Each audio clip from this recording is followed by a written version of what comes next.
Good evening, everyone. Time for another member update. Now, this is the gold chart in Australian dollars. It's on the weekly. Unfortunately, it doesn't go back as far as I'd like it to go. It just goes back to the bottom in 2008. But you can see that just drawing in the long trend here, you can see that gold is in a bull market um, in the Australian dollar. Now, it's in a bull market that's much more dramatic in other currencies, and the only market that it's really hasn't resumed its bull move is in the dollar. Now, that's not surprising to me because it's my opinion, because the dollar is the world's reserve currency, because it's a dying currency, but it is making its last stand, basically. That's the only currency that we really haven't seen a gold resumption, a gold bull resumption in that currency. But you can see here in the Australian currency, the 2011 top really isn't that far away. We're talking about a 1500 price and an 1800 price. So just 10 or 20%, actually 20% or 25% off from the top. Now, if you're talking about other currencies, the weaker currencies, whether it's the Argentinian currency or the Russian ruble or the Venezuelan currency or other currencies that are collapsing around the world as we speak, there's no question for the people who live in those countries. If they had their money saved in that currency, they were wiped out. In Argentina, they lost 40% overnight. People who had gold, people who had cryptocurrencies, they weren't affected. Now, this thing is coming to the U.S., and it's going to be very dramatic when it comes. It's going to affect the whole world. I believe the U.S. is the last man standing. I believe the dollar is going to be, as Andy Hoffman said, it's going to be the last one that is devalued. They're all going to be devalued against gold and silver, but the U.S. dollar is going to be the last one. Now, I wanted to address this story on this Mike Maloney video and talk a little bit about Elon Musk. Now, it's a little bit surprising to me that Mike is taken in by Musk. It's kind of like singing the praises of a Warren Buffett or a George Soros or a Ross Perot or any of these other people as being self-made. They're not self-made. In fact, whether you're talking about Bill Gates of Microsoft, you're talking about the guys from Google, or you're talking about any of these others, there's a incestuous relationship with government with these people. Zuckerberg of Facebook. It would be wonderful if it were the case that we had free markets and these were self-made men. But it's simply not the case. And I'm going to show you that here. Now, it's kind of interesting that Mike Maloney was in a horrible car crash with his Tesla, basically an overpriced piece of junk. Now, I don't think you'll have to read the story. I don't think the reason was because of the Tesla. I think Mike attributes his life being saved to the Tesla, but that company is just another scam company that Elon Musk created. And he's a government insider. He's a government favorite. And I'm going to show you that here. But let's watch the Mike Maloney video. And Mike Maloney is right that the free market is great and the free market does wonderful things. But not only is Mike buying into a hoax, but Mike is buying into a fraud. So let's watch the video here. Hi, this is Mike Maloney. Some of my videos are about economics or monetary history or precious metals. This one is about freedom, free markets, and capitalism. Today, December 21st, 2015, the world was changed when the company of a private entrepreneur, a capitalist, made the first significant advancement in space travel in the last 30 years. Elon Musk's SpaceX company not only put 11 satellites into orbit with one rocket, but then proceeded to return the first stage of that rocket, one of the most expensive components, back to the launching pad. Now, this is equivalent to trying to land a 12-story building. Just take a look at this. Looks like a bunch of actors to me. That is a view from the landing pad. That is that first stage coming back down to land and kicking up history in the making, guys. Wow, that's some clear video there.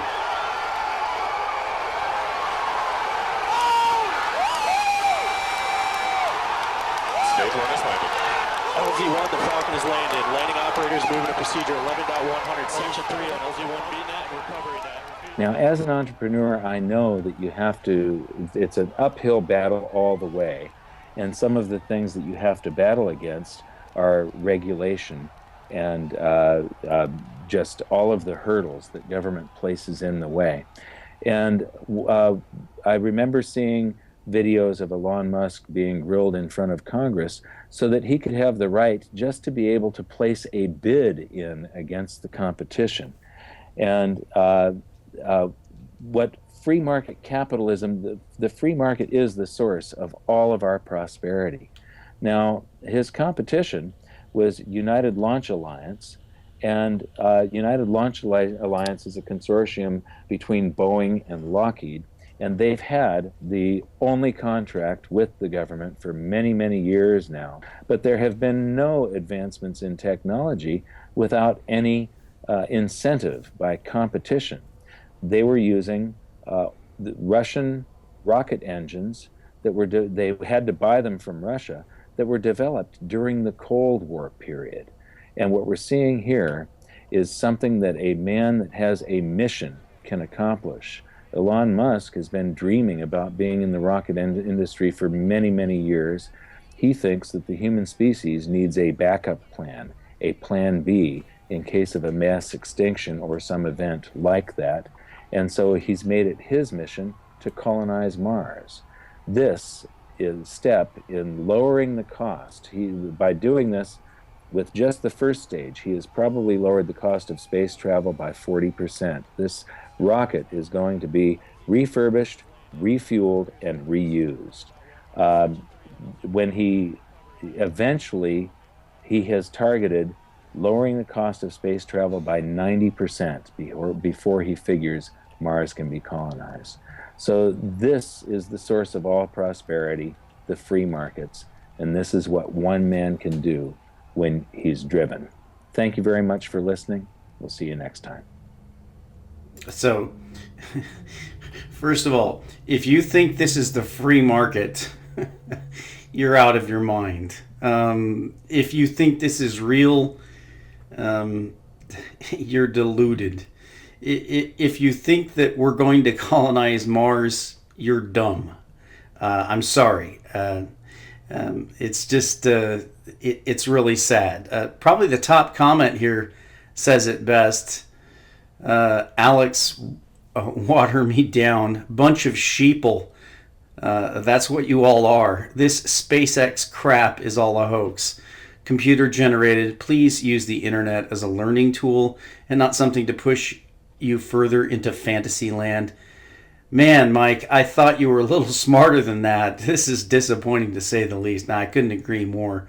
This is just downright dumb. And Elon Musk is a fraud. This is an article that's on my NASA Moon Hoax site. And a lot of this stuff has been purged. This isn't something I can release publicly because I'd obviously be sued into oblivion by this fraud, Elon Musk. But the title of this is Elon Musk a sociopathic, narcissistic, senator bribing, lying, government funding fraud, stock swindling, woman abusing, egomaniacal, self-promoting attention whore like the lawsuits against him by his wives, customers and suppliers and shareholders claim? And the answer is yes, he's all of those things. Now, this is from one article, and I don't expect you to just believe me because I say it, but this is the absolute truth. Elon Musk unveils his latest taxpayer boondoggle, and that's what Elon Musk's businesses amount to, are taxpayer boondoggles. This isn't the free market, Mike.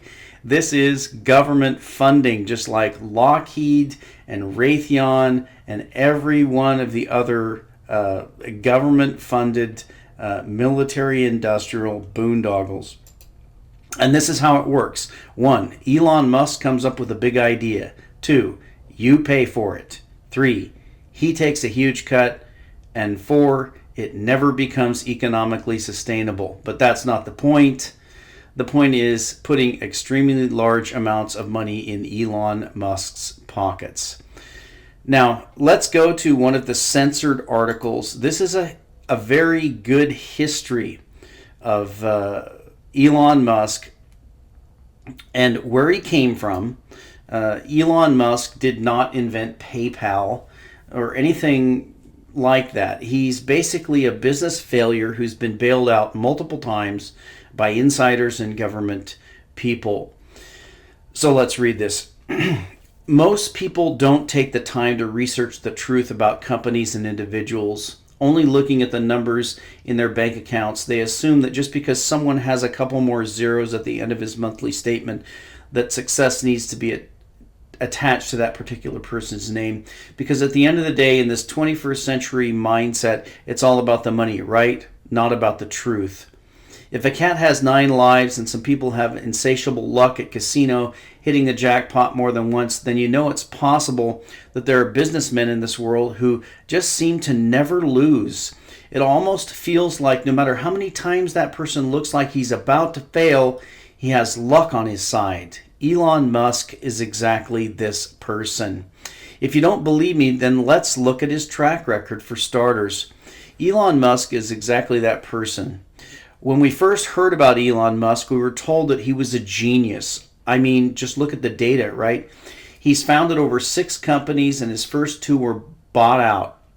Zip2 was bought for $300 million by Compaq, and PayPal was bought out by eBay for $1.5 billion. But the truth and the facts behind any story is what I live for.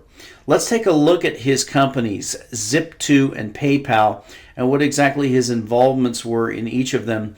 And then we'll take a look at his latest ventures, SpaceX, Tesla, and Solar City. Elon founded Zip2 in 1995, and by 1997 he was about to go under. Underfunded and poorly managed, he was in desperate need of money and sold his majority stake in the company to a venture capitalist for only $3 million. 1 year later, the internet bubble began to brew, and by 1999, every website with a .com was being bought out by a neighboring company who had benefited tremendously from their stock's 100-fold increase. Who benefited from one of these buyouts? Zip2, of course. Who bought them out? Compaq. Elon's Zip2 was fortunately an internet-related business at a time when any company with a .com name was perceived to be worth $1 billion or more. Zip2 was bought out for $300 million, which netted Elon over $22 million. Think about this for a second. Had it not been for the internet bubble or the ridiculous valuations that companies were being bought for at the time, if Compaq had considered a buyout of Zip2 at any other time in history, they would have been offered $10 million, which means Elon would have netted about $22,000 from the deal. Zip2 being around at a time when target acquisitions were being bought out 1,000 times their imaginary values defined the phrase being at the right place at the right time. So in summary, Zip2 was bailed out by a venture capitalist, and with the prowess of a couple outside investors, they sold the company to Compaq. Elon was part owner, so he reaped the benefits. Where is Zip2 now, and what exactly is its use today? Well, there is none. And Zip2 is non-existent to say the least. And where is Compaq? Well, it was bought out by Hewlett-Packard in 2002, and Compaq did very little but lose money for HP. HP sold its Compaq division off, and where is HP today? Man, oh man, I think you get the point. Just type in HPQ on one of your charts and see how failure follows failure to the graveyard. Then, with the proceeds of his lucky bailout of Zip2 venture, Elon founded X.com, which later acquired PayPal. The huge misconception about Elon's involvement in PayPal was that Elon was responsible for PayPal, when that is not at all true. Had it not been for his partners, Peter Thiel and Max Levchin, the company would still be called X.com and be a very different story than what it is today. Peter was also at PayPal for a lot longer than Elon and was the leader during the company's crowning moments, both the IPO and acquisition by eBay. When Elon tried to impose some of his horrible ideas into this company, like putting it on a Microsoft platform and off of Unix, the investors and majority shareholder of the company were fed up with Elon's antics, and they fired him as a managing board director. His partners were loved by the board and elected to lead, and they managed to build up and sell the company to eBay, helping Elon once again to reap the benefits of outside management. Once again, he was at the right place at the right time. Then Elon founded SpaceX and dumped too much of his personal wealth into trying to launch a rocket into outer space and was on the brink of bankruptcy. He infused so much of his own money that he was nearly broke, but again, by the luck of the draw and attention by our U.S. government space program, they awarded his company $1 billion using our tax dollars. How did he manage to get the government to give him money, and why would they even do that is the question till this day. You will begin to get the impression that someone in our government really likes Elon as you read further on. It's also rumored that NASA has been receiving scrutiny for spending over $100 billion launching rockets and pretty much getting nowhere. So in an attempt to avoid public embarrassment, they funded a private company to quiet the government spending hawks. Well, at least with that money, he can pay himself a nice paycheck and fill up his coffers back with all the money that he wasted throughout the years. Right place, right time. Then he starts Solar City. And the only way this company can even make purchasing solar panels and installing it on people's homes affordable and profitable for him and his company is by having our government subsidize the cost through funding programs like state tax credits that would keep his company operational and homeowners buying. Well, what do you know? Who better to lobby than the visionary green futurist Barack Obama himself? I mean, he's already lost billions investing with Solyndra. What's a couple more, right? So once again, Elon is saved by the grace and timing of our government loan program that is currently supporting Solar City with our tax dollars. Right place, right time. So now what was Elon's latest loan? Well, how can we forget? President Obama loaned him $465 million to keep his electric car company afloat in 2009. And what was Elon's financial situation then? Similar to a gambler's. He had only $35 million left in liquid cash, and then he dumped it in Tesla as a loan that he agreed to repay himself 10% interest through company coffers. And how convenient, since he knew that he would be going public anyway with Tesla, which would value the company at over $1.4 billion. This guy went from having his private smart investors come to his rescue to having Barack Obama and our government officials support every one of his recent non-profitable companies, from Tesla to Solar City to SpaceX, which will all be no different. It is an indisputable fact that Tesla has been using the same hedonics metrics that our government uses to report unemployment and inflation. Using non-GAAP accounting standards does not make any sense and is a clear sign that you are, as a CEO, desperate to keep the facts away from the common man who doesn't even know what any of this means. The common investor needs to understand that the $465 million loan that Musk repaid back to the government in May of 2013 came from the selling of warrants by Tesla out in the open market. Musk exercised those warrants when Tesla shares tripled in price in May of 2013. Now the loan is paid back, but remember, it was through the success of his business. It wasn't through the success of his business. It was through selling of certificates. So what attributed to the rise in share price, you might ask? Well, This is my forte. Let me explain. First off, everyone needs to understand the fundamental market dynamics that allowed Tesla to rise in share price so fast in the first place. Just like sports gambling, the more that people are tipped to one end of the trade, the more valuable the odds and the payout become on the other side. This is exactly what the wolves on Wall Street saw with Tesla's short interest. And let me explain to you the dynamics of this trade and why it was a perfect story that had been brewing in the minds of the public for decades now.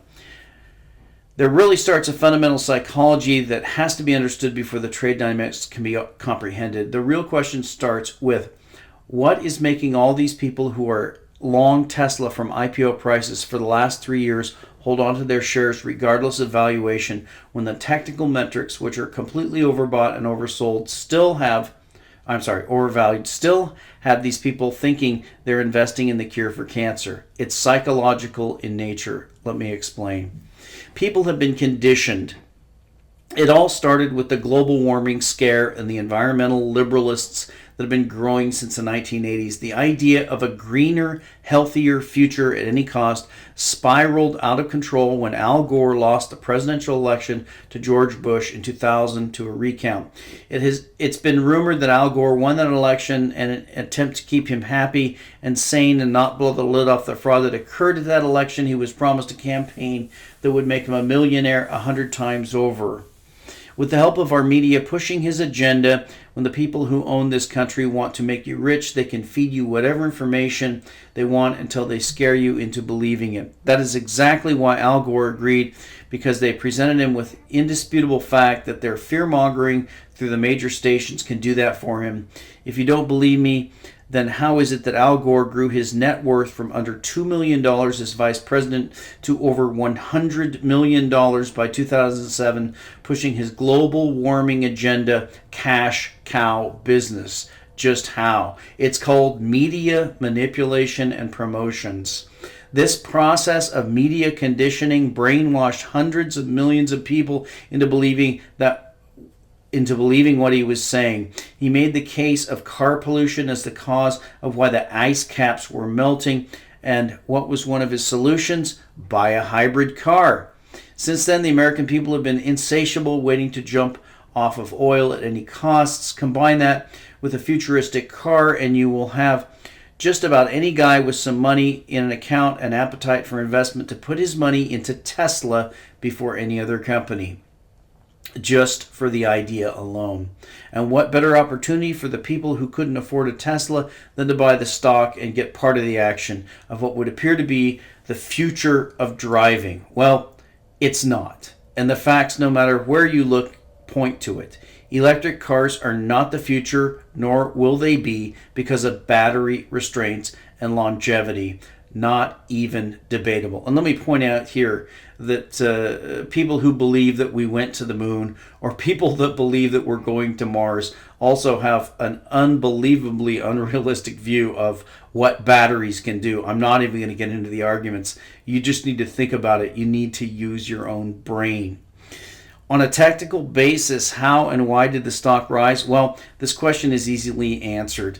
Tesla's stock has been in a sideways trend for over 2.5 years. For some reason, there were some people out there shorting the stock to the point that they built a 51% short position. This alone should raise suspicion. How is this even possible? If you go and look at the most highly shorted stocks in the market, you'll find that if a stock has a short interest of over 40%, that it will be ranked in the top 1% of the most highly shorted stocks. That means this is a rare thing to see a company have such a high short position. So I am suspicious of who and why this short position was built. Yes, I am.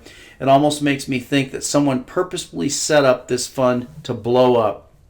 Well, in the meantime, the psychologically brainwashed public were purchasing this stock in their retail brokerage accounts. So what was essentially happening all these years was the public was building a major support for the stock while someone out there was over-leveraged on the short side.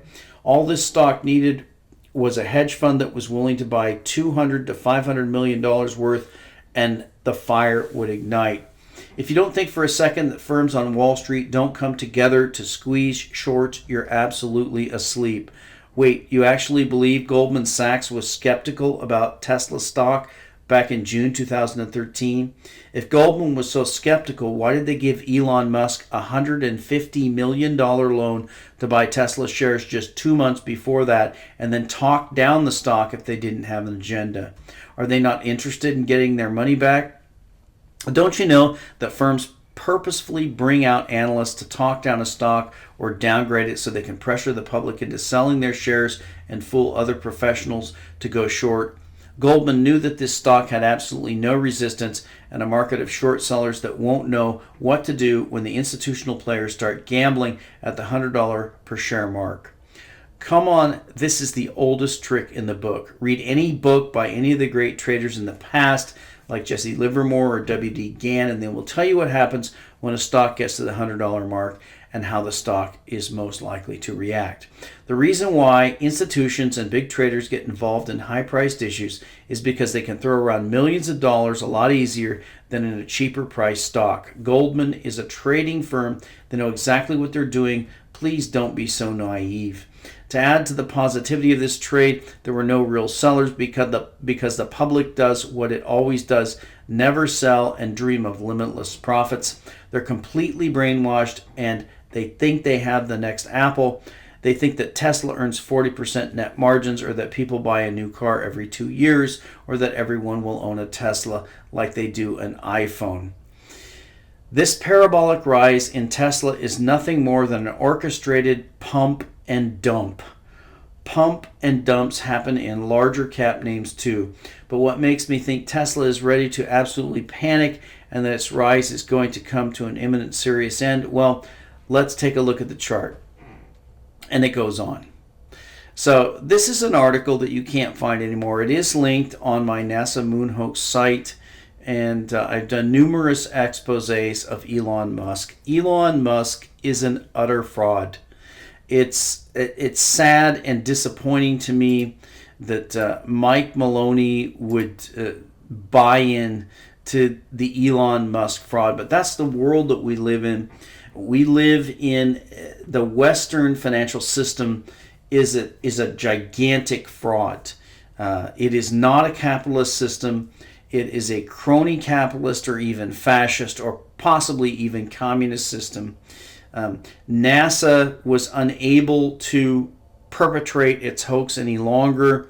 There's simply no hope of going to Mars, and the whole thing is a fraud in the first place because it's just a wandering star. But there's no possibility of any travel, and talk about mining things in space is just plain stupid.